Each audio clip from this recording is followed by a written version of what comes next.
Ibrahim from Pakistan. Assalamu alaikum wa rahmatullah, Sheikh. Alaykum salam wa rahmatullah.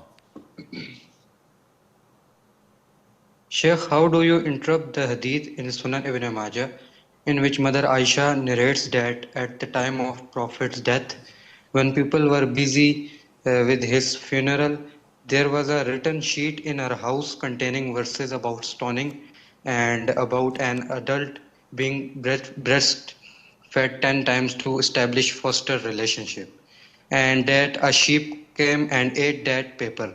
Some non-believers use this narration to claim that the Quran is not preserved because those verses are not in the Quran today. How do you scholars explain this, and how is the preservation of the Quran understood in the light of this narration? Ya Ibrahim, do you have any doubt? Ibrahim. I am little bit confused about this. Do not beat around the bush. Are you still a Muslim? Do you have a doubt that the Quran is preserved? Yes or no? I am confused. Okay, then you have a very big problem, because I can produce for you 100 issues that would make you more confused and leave the fold of Islam if you have not left it yet. Because Islam is based on certainty. If you have a doubt, is the Quran preserved? Wallahi, I'm confused. You're not a Muslim. End of story. Sheikh, but I pray 5 times a day. You have confusion in your heart that the word of Allah is not preserved, despite the fact that Allah said, I have preserved it. Yeah, but I'm confused. You're not a Muslim. So what should I do, Sheikh? My wife, my kids. Rectify your Islam. Sit with yourself and convince yourself that I'm stupid to believe that the Quran is not preserved. Based on what? Oh, based on non-Muslims who are accusing Islam. So you base your Islam on stories from kafirs who even oppose washing your private parts after urinating and defecating, and they decide to keep the filth on their bodies. Don't you have any sense or logic? Anyhow, this is a long story. It may require counseling sessions, but rectify your Islam. Coming back to your story, Ya akhi, this hadith, any student of knowledge in school would tell you the meaning of it. In the Quran, Allah says, مَا نَنْسَخْ مِنْ آيَةٍ أَوْ نُنْسِهَا نَأْتِ بِخَيْرٍ مِّنْهَا أَوْ مِثْلِهَا أَلَمْ تَعْلَمْ أَنَّ اللَّهَ عَلَى كُلِّ شَيْءٍ قَدِيرٌ. Whenever we abrogate a verse or make you, Muhammad, forget it, we will replace it with similar to it or better.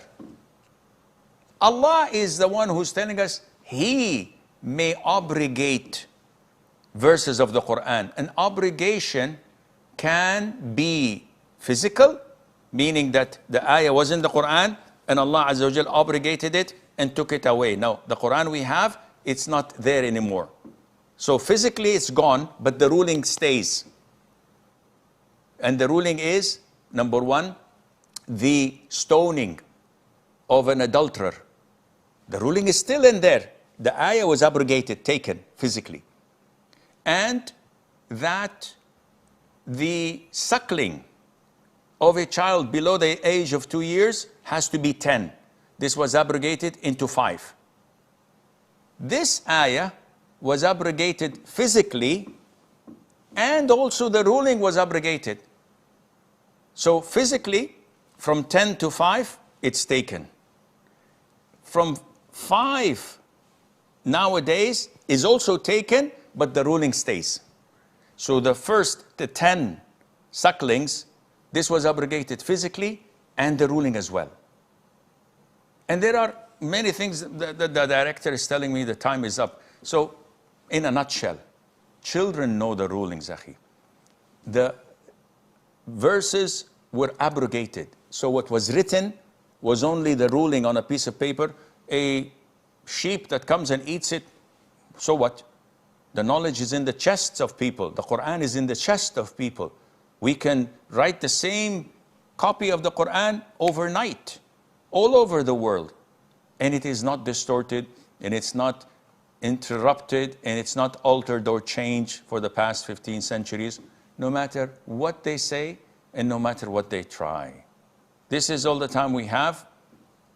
I won't be having live sessions on Ask Zad for the next 2 weeks. I'll be traveling and participating in different conferences around the world. May Allah Azza wa Jal make it easy. So hopefully in 3 weeks' time, we will meet if I'm still alive and you as well. So until then, I leave you fi amanillah. Wassalamu alaikum. Wassalamu alaikum wa rahmatullahi wa barakatuh.